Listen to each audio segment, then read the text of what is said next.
So, third bank in a row that we're going to be looking at this week as the big banks, the tier 1 banks, will be, of course, releasing their half-year earnings. We looked at Zenith Bank 2 days ago. We looked at UBA, United Bank for Africa, yesterday. And now, GTCO, half-year earnings. There's the numbers. I don't even need to go through them. Our business analyst, Chika Mbonu, he's here. This is what he does. In addition to the aviation sector and agriculture sector and all the other sectors he looks at. You're welcome, sir. Thanks for joining us. How are you today? Fine, thank you. Fine, thank you. So, third bank in a row. I hope you didn't sleep on the street yesterday because the flood yesterday. Oh my! You don't have to check on you and make sure. Yeah, oh God, everywhere is just. Everywhere.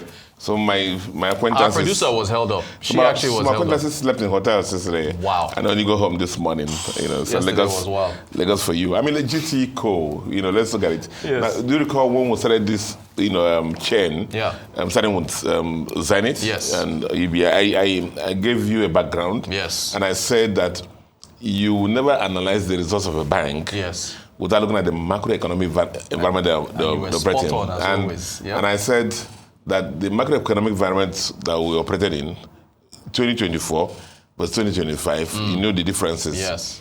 2024 was basically the time when we had the massive difference in exchange rate, and a lot of banks made a lot of money in that. And this year 2025, there is a little stability. GTB happened to be one of the banks that profited from that FX, because the FX evaluations in very nice way. Yeah. Do recall that by half year GT blasted 1 trillion. That was before tax. Wow. And we're looking for a 2 trillion by the end of the year. Yeah. But you know what happened was they were wiser.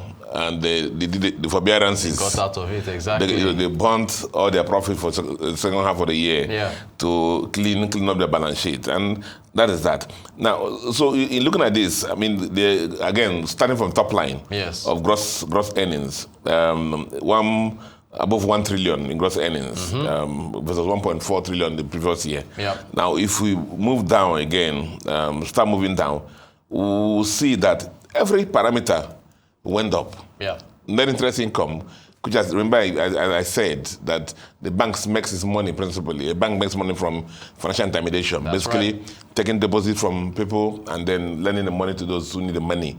And in that process, making sure the deposit to take lowest rate and then lend money to at a higher rate, and make money in that guise. For GT, assets grew, deposits grew. So even though as I was saying once in the few seconds, you find that net interest income grew by 29%, which is solid business. Yeah. Net fee income grew by 34%, solid business. These are the core businesses. Yeah. Other income line, that was where the other operating income. Right. Was where the issue. Yeah. And it fell by about 78%. That's huge. Very huge. And then you see, it's going to be being huge. But if you mention the amount, it's massive. Yeah. It's massive, as this Nigerian term that is in social media, massive. This is really massive, So that's the thing with the GT result. As I said, they gained a lot from that. But in analyzing the result now, you can see that the solidity of the business. For example, as I said, interest income grew by 31%. Yeah.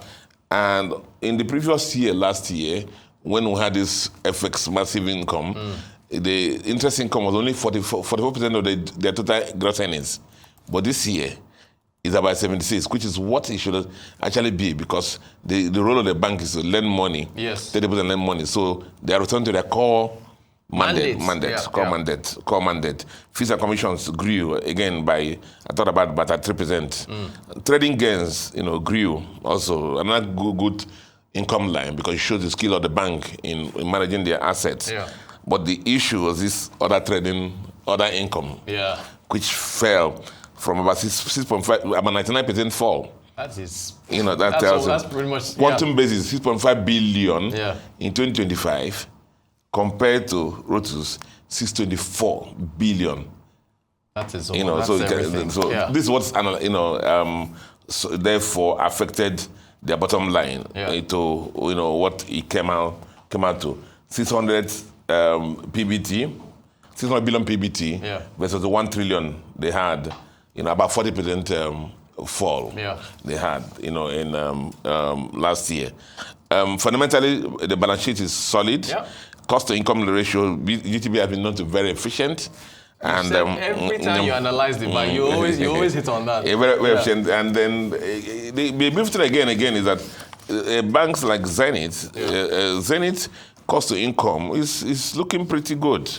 Because it was 20. 20, The cost-income ratio for Zenith is 29. Yes, I remember that. So GT is 30. So GTB used to be, it used to be slam dunk for GT there. Right. Now, for our viewers, the cost-income ratio is like, for every 100 naira that you earn, how much do you spend in cost in earning it?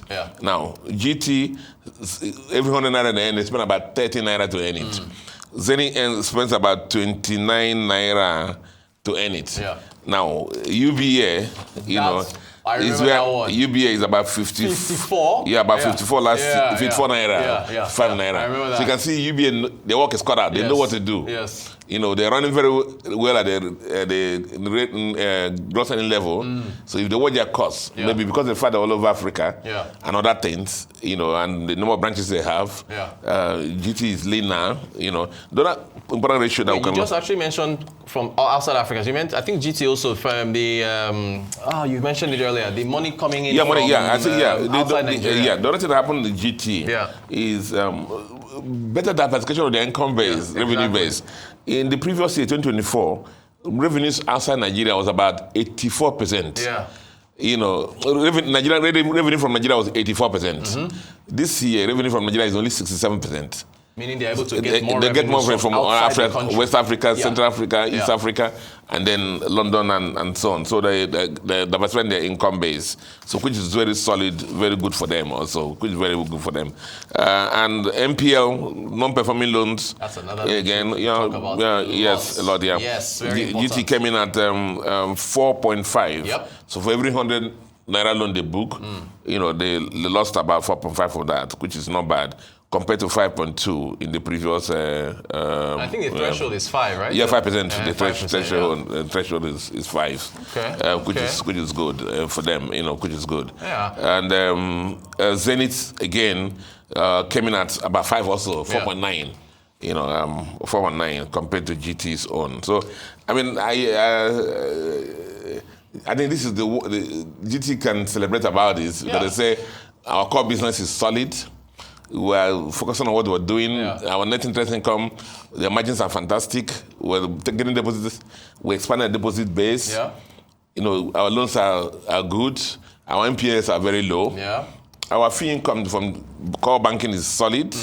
Now, the other one that I made, the fluke that we made last year has gone. There's no way they could expect them to repeat that. I'm hoping that maybe by the end of the year, they will hang around 600 billion by half year, maybe 1 trillion by the end of the year. Yeah, it's possible. Possible, because the balance sheets are cleaner now, just like Zenith also is clean, yes. I'm sure, of course, we have to give love to the tier 2 banks when they come out as well. The Fidelity Bank, the FCMB, Sterling, and then we'll look if any of the other listed ones in the tier 3, we'll just bring them up and look at take a look at and see how the environment is affecting. And we still have more tier 1 to come. Access is not there. First Bank is not here yet, and who again? We're on trainer, so the Fugas, So solid stuff. So look, as always, Arise business analyst Chika, you're still bullish on the recapitalization now that by March of next year, all of them will meet that target. I said it before. I said that I thought our viewers had no need to panic. Remember the MPC meeting yesterday? That's right. The CBN governor said I think 15 banks to date. That's right. I believe that substantially almost all banks will, on their own, cross it. Any 1 or 2 or 3 that don't make it, CBN will have arrangements to make sure that they make it. Like the arrangement you have already with Providus and Unity. Right. Those may happen. Where CBN, like I said, it's like when you have a 35-year-old daughter, a 40-year-old daughter, you will encourage suitors. You help them. Like before, that when you're harassing suitors, now you encourage them. So when we get to that level, 35-year-old son. Yes, son. Yes, I don't want to go to that level, Rotus.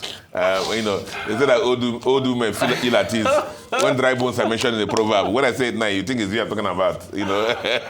Marriage counselor, Arise business analyst, Chika Mbonu, bank analyst, aviation analyst. Always a pleasure. Chika, thank you so much. I appreciate it.